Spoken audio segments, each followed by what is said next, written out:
Hello friends and adventurers, and welcome back to Sally Cat Plays Exile 2, Crystal Souls. We are back in familiar Exile lands. We do have a mission to go and clear out some slith cultists pretty close to the Tower of Magi. But before we do that, our food stores are running a little bit lower than I'd like. But fortunately, we're pretty close to Murdis, which historically is a rather good source of low-cost food. And I believe we're actually seeing the northern end of some chunk of Vanatai lands, or maybe the Black River down below us, because this is the southern edge of Exile.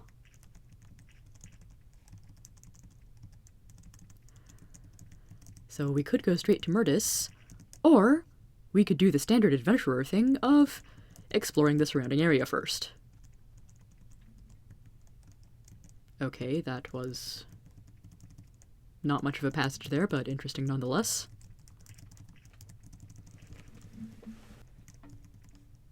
Uh-oh, we've got Ogre sign.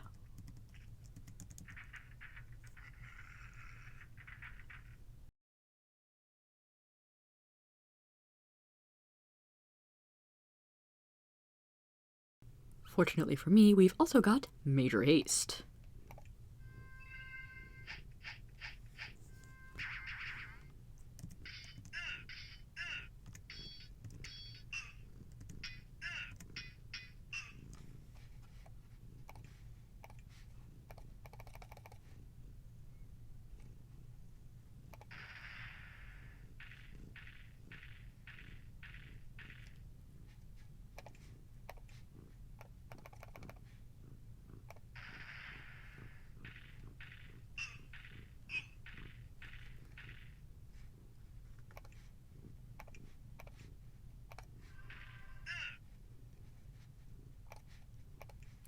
And let's throw out a firestorm to show off what that can do.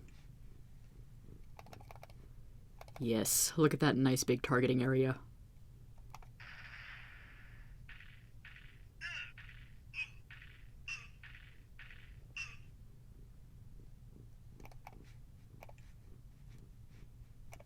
And what else do we have? Let's try Ice Bolt. I think the Ogre Mage is somewhat magic resistant rather than fire resistant. Ooh, yeah, ice counts as magic, perhaps? Let me check a thing. I'm not as worried about spoilers anymore since we've already seen the Vanatai. Unfortunately, there's really no way to sort through... Oh, hey, here we go. Okay, Ogre Mage is magic resistant, poison resistant, and immune to cold. Fire, in fact, would have been my best magical attack. Well then.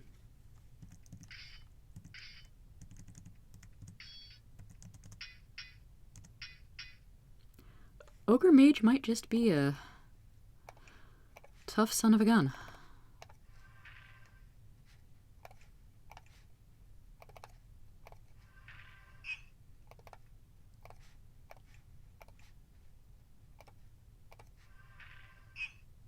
But now he's dead.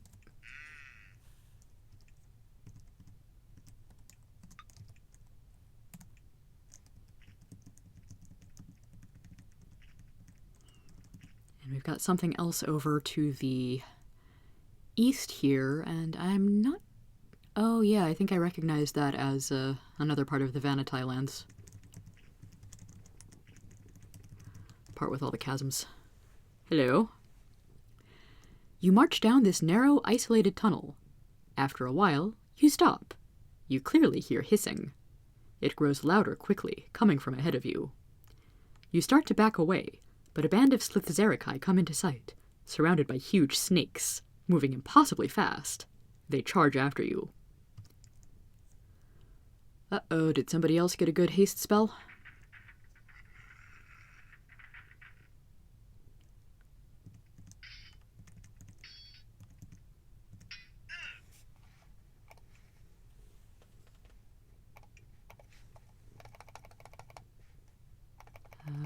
Here is the priest. We'll take you out of commission. Bless party. Haste, everyone.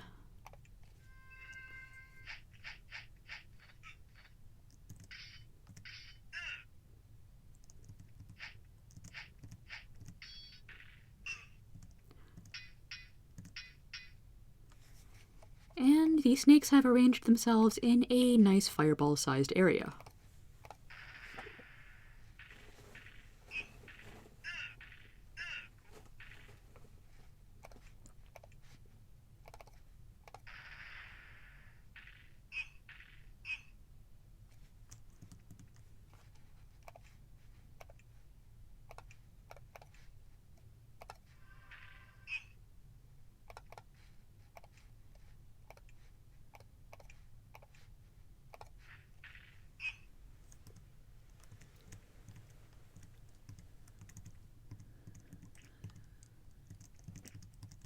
So you think the priest is just going to stay there as long as he can't see me?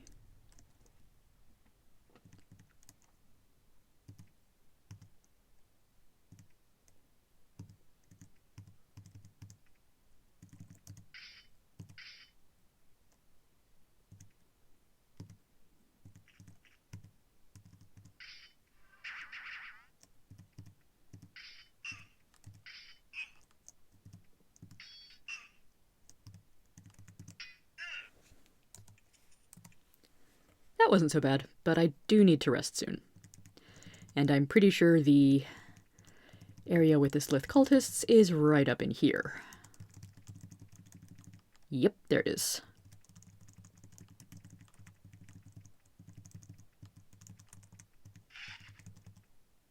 Uh-oh, more ogres. Don't want to deal with you right now.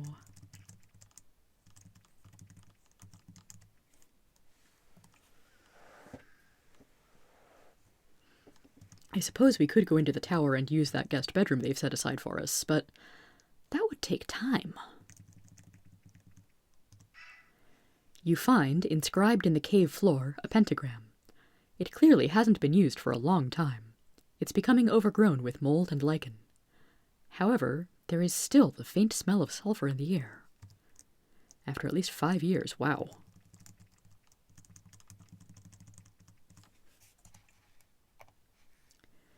Tower of Magi, 10 miles southeast. The castle, 200 miles west. Murdis to the north. Snakes, right here. Specifically, asps and slith warriors. This shouldn't take long. Okay, and oh goody, more ogres. Maybe we should go check out this area over here to see if there's still an ogre stronghold.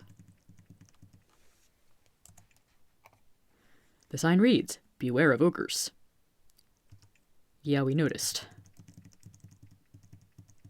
Oh, seems the geography has changed slightly since we were last here. Turns out ogre mages really like casting Shock Storm. And we've got some more serpent cultists. Okay. Soon enough, I hope I will be high enough level to start chasing away some of those guys.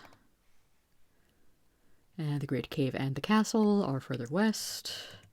We will be visiting those eventually. But meanwhile, let's get distracted by this area full of lava.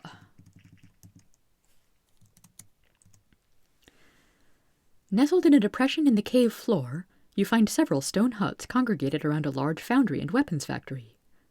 Humans use the heat of the lava to produce and use remarkable quantities of steel. You approach and speak with them. While the weapons are intended for the war effort, they make it clear that they aren't averse to making a few quick sales on the side. So we've got various iron goodies, mostly equal to or slightly lesser than what we already have. Neat, though, that since the previous adventuring group cleared out all the demons, the local humans have been able to move in and be productive here.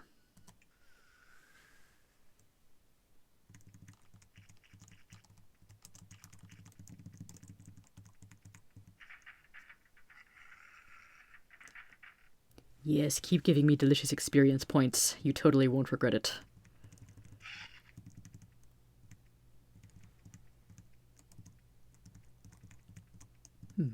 No longer a cave, but we do have this.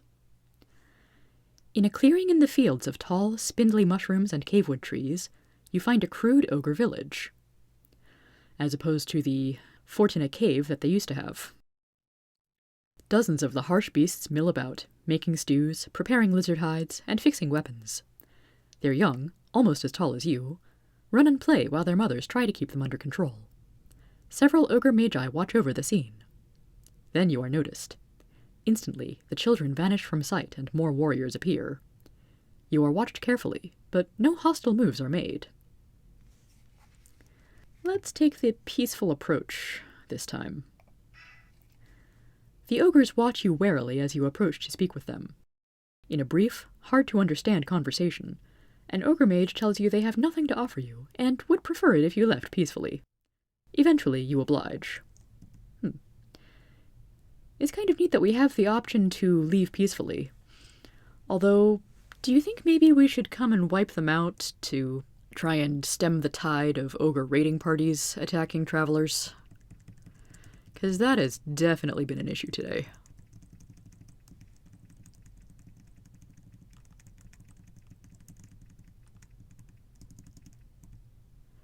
You are welcomed in by a band of pleasant and peaceful farmers. They treat you to home-brewed mushroom ale and ask you of news of goings-on elsewhere in Exile. After a time, they make you an offer. A generous selection of fresh foodstuffs for only 10 gold. Sure. Okay, that got us... what, something like 40 food?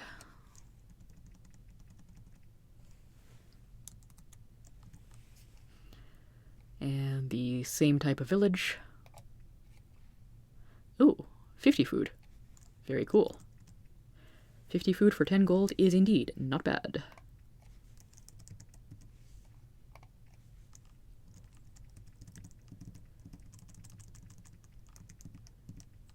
And now we can explore Murdis proper.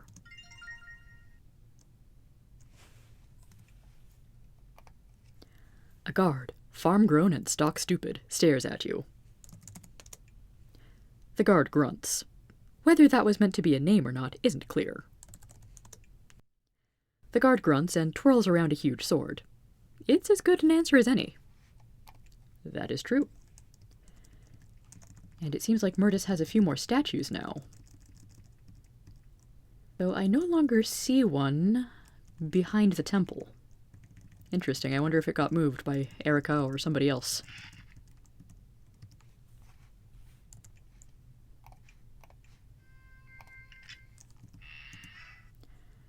The cell has fallen into extreme disuse.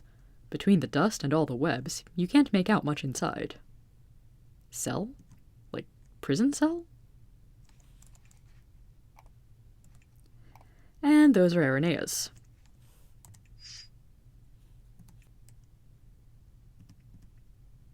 Three of them, in fact.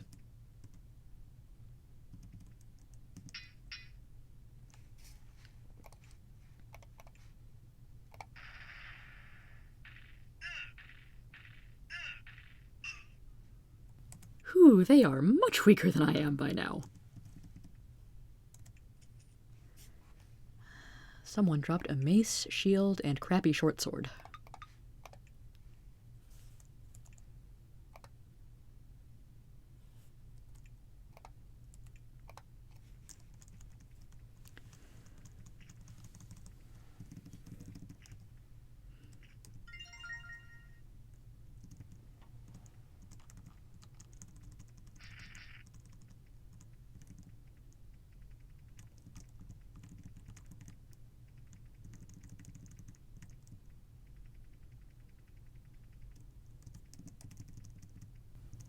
Well, this area seems new.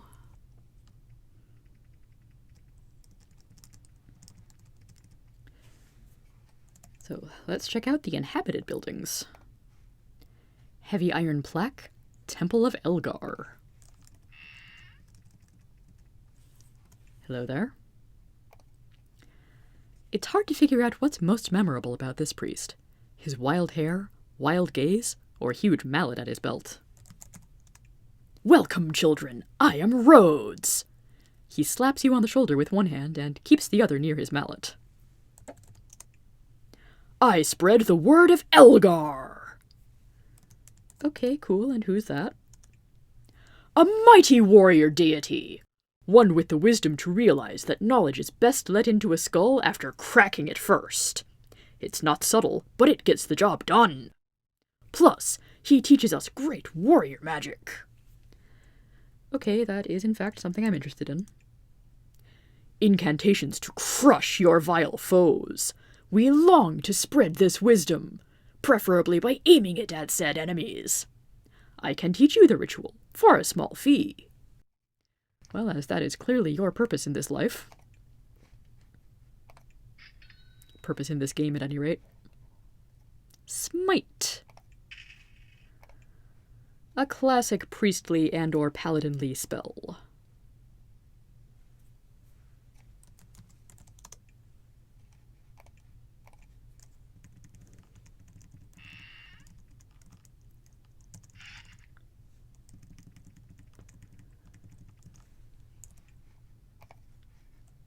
Sign on the wall, prisoner storage, soldier clearance required.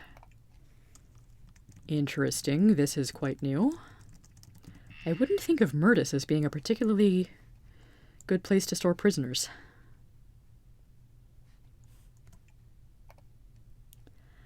A huge, great sword-bearing warrior sits behind an amusingly small desk, shuffling around piles of paper with hands like hams. "I'm Commander Lin," she says. "I'm in charge of this fort. I look after the prisoners and shuffle papers." She looks at her desk in distaste. "This is where prisoners are brought for questioning. The yard to the north is for grunts. The cells to the east are for detainees with special information." Is that so? She shakes her head. "Sorry, there's a VIP, a very important prisoner in there, and nobody gets in to see her without orders, no matter what clearance they are. I don't make the rules. I just kill those who try to break them." She pats her greatsword meaningfully. "I can't tell you more about that. Forms this, forms that. I'd rather be going out on missions. Instead, I assign them." Well, I am in fact a collector of missions. She smiles. "I'm glad you asked. There's a bunch of bandits hiding in the honeycomb. They have some sort of mage helping them. We can find their lair, but we can't get in. Get in there and wipe them out, and you'll be rewarded." Cool. I vaguely remember having some fun with that one.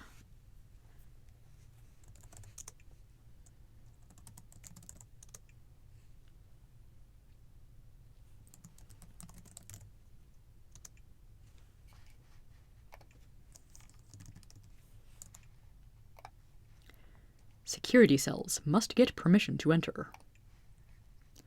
Wonder who we have to get permission from.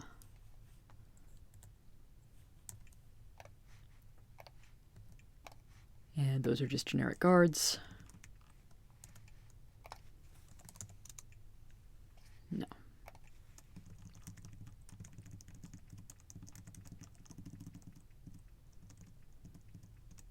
Is there just one in there or two? I can't quite tell.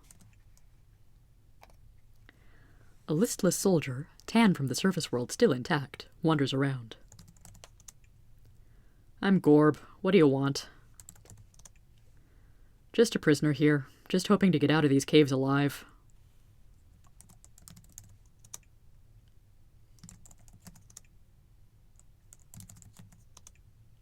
"How can you all live down here? It's hell!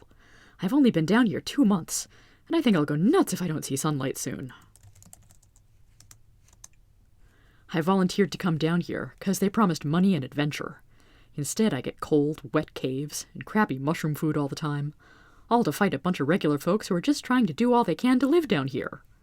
If I could, I'd take back coming down here 1,000 times, and that's no joke." Well, sucks to be you, I guess. The door is, of course, locked.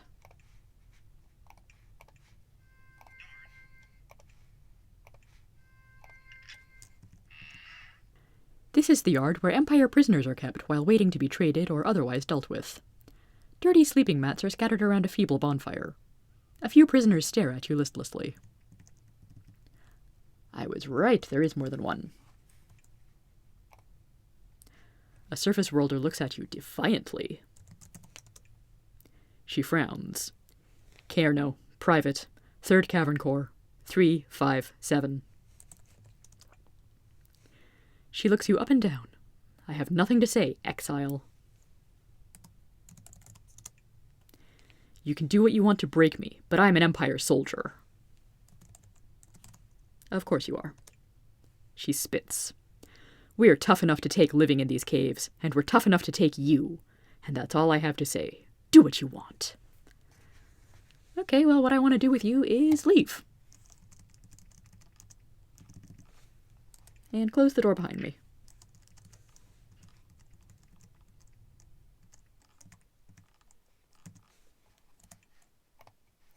A marble plaque. Ooh, fancy. Merchant's Inn. Vacancy.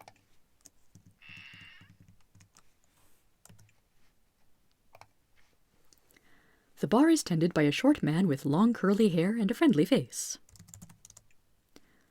I'm Cronin. Welcome to the Merchant's Inn. Hauling shrooms across Exile is thirsty work. You can buy mugs of mushroom mead for 3 gold. You can also get a room for 5 gold. You'll be in the commons, though. The private room is occupied. I was not actually expecting that. Asking common gives me a stay in the room.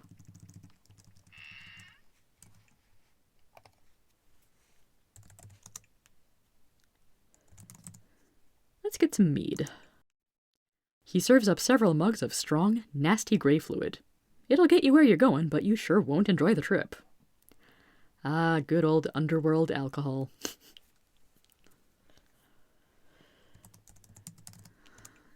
So you said the private room is occupied, huh? Some mage is in there. He goes to where the prisoners are, then comes back here. Does it 3 times a day. He seems a weirdie, but it's none of my business. Okay then. So we've got common room and room 1, which of course is locked. I don't know, do you think we should pester the mage?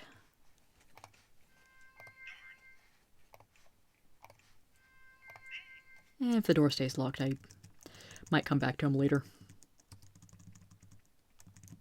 Lizard! Also, you are not a generic guard sprite. But you are still a generic guard.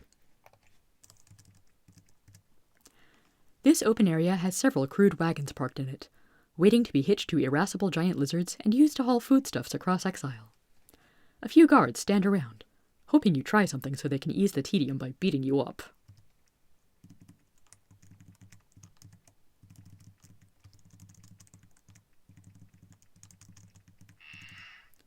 You hunch over and walk into this cramped silo. Bags and barrels of mushrooms and dried meat are heaped haphazardly to either side. The smell is so thick you feel like you can taste the stuff from where you are. Same message. No rats in the silos this time. That's reassuring.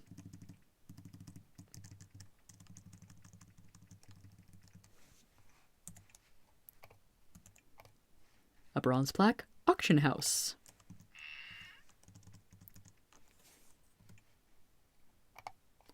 You meet an old man with sparse hair.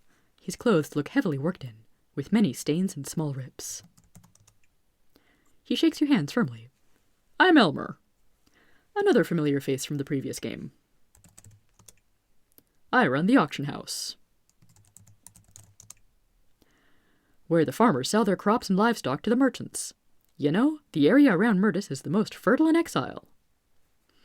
And that's why their food is the cheapest.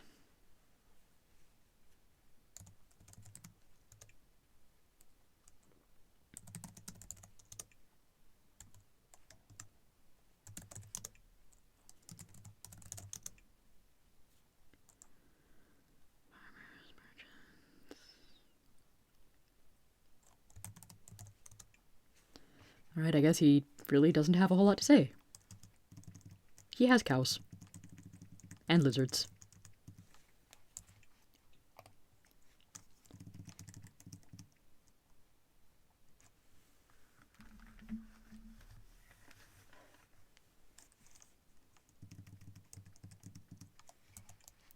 And here we have the Bazaar of Murdis.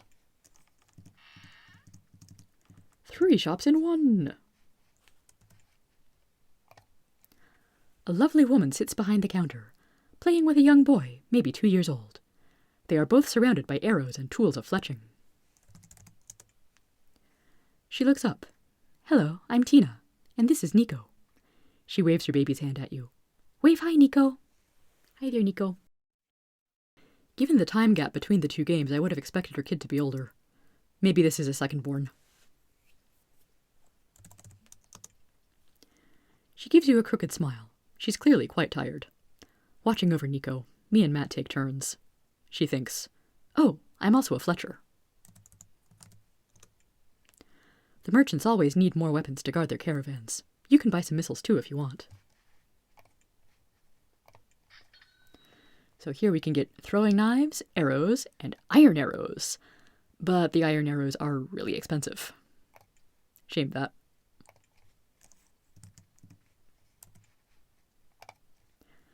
There is a woman sitting behind the counter, concentrating amazingly intently on mixing some reagents. You look closer. She's making poison. Probably to be applied to some arrows. She finishes what she's doing and turns her attention to you. I'm Anhara. Welcome. She begins preparing some poison glands as she talks. I make tools and poisons for the merchants. Good fellows. Good customers. They need all sorts of things. Poisons to kill pests and attackers. Locks and tools for locks. You know. Want to purchase anything? Torches, basic lockpicks, weak poison. Meh.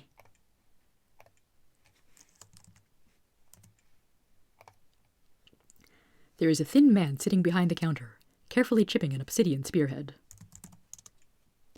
He sets the spearhead down. I'm Matt. My wife and I sell weapons at the bazaar. The merchants are good customers.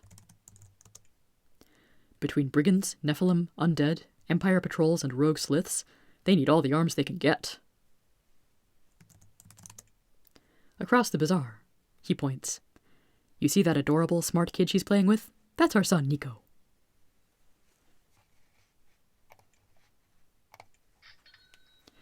And Matt has some really crappy weapons. I don't know why anyone at this point in the game would be buying stone weapons.